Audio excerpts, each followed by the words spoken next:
By late May, the Indian subcontinent bakes under a brutal, unforgiving sun.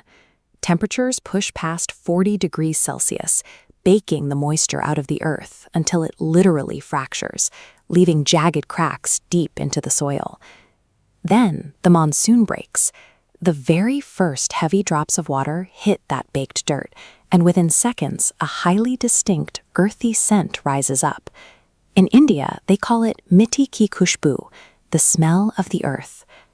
Today, escaping the summer heat usually means retreating indoors. We seal ourselves behind concrete, dial up the air conditioning, and sleep on thick synthetic foam. We insulate ourselves entirely from the environment outside. But before modern cooling existed, survival required a completely different approach. India's oldest earth-based traditions, from interpreting the smell of rain to the materials they sleep on and playing games in the dirt, are highly evolved, scientifically backed adaptations to the local environment. Take that distinct smell of rain. Scientists call it petrichor. It happens when raindrops hit the soil, trapping tiny air bubbles. As those bubbles burst open, they launch microscopic droplets into the air. These droplets carry a compound called geosmin, which is produced by soil-dwelling bacteria known as actinomycetes. The human nose is incredibly sensitive to this specific compound.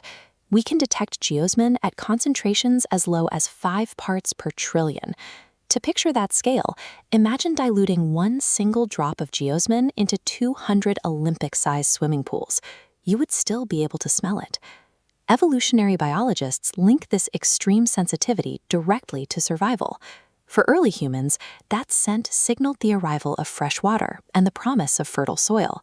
Over thousands of years, the brain hardwired itself to recognize this bacterial byproduct as a reliable marker for life-sustaining conditions. So that wave of nostalgia and relief you feel when the first summer rain hits the pavement is an ancient biological survival mechanism firing off in your brain, triggered directly by the bacteria in the dirt.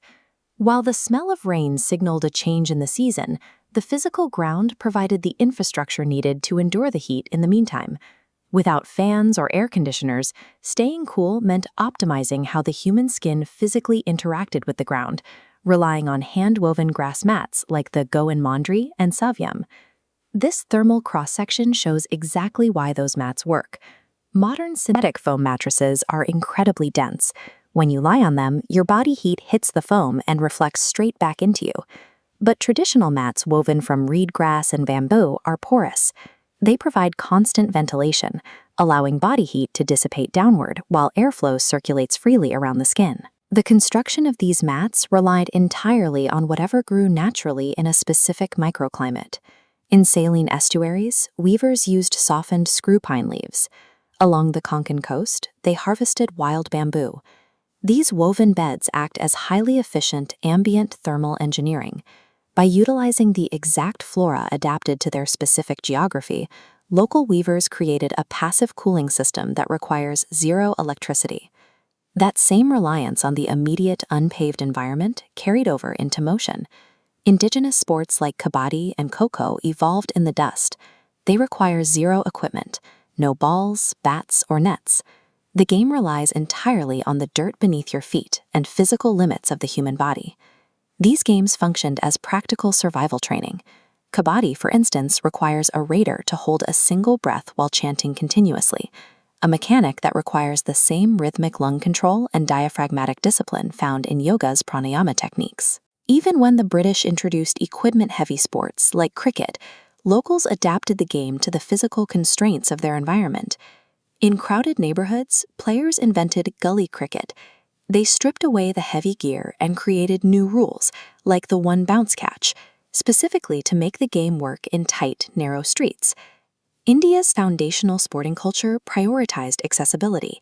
It maximized human kinetic potential within the immediate physical environment, turning a patch of rough dirt or a paved alley into a complete training ground. For decades, many of these earthbound traditions were pushed aside in favor of modern conveniences and imported Western alternatives. But right now, they are experiencing a massive cultural and commercial revival.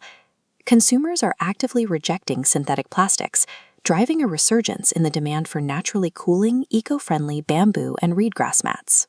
Meanwhile, indigenous zero-equipment sports have exploded out of rural dust bowls and into professional, multi-million-dollar arenas broadcast to millions of viewers. Each of these practices, breathing the rain, sleeping on river reeds, and dodging in the dust, functions by turning local environmental constraints into a physical advantage. They represent a shift from insulating ourselves against the world to utilizing the world's natural properties. We often assume that progress requires insularist, most efficient way to adapt to our world is to get back in touch with the ground.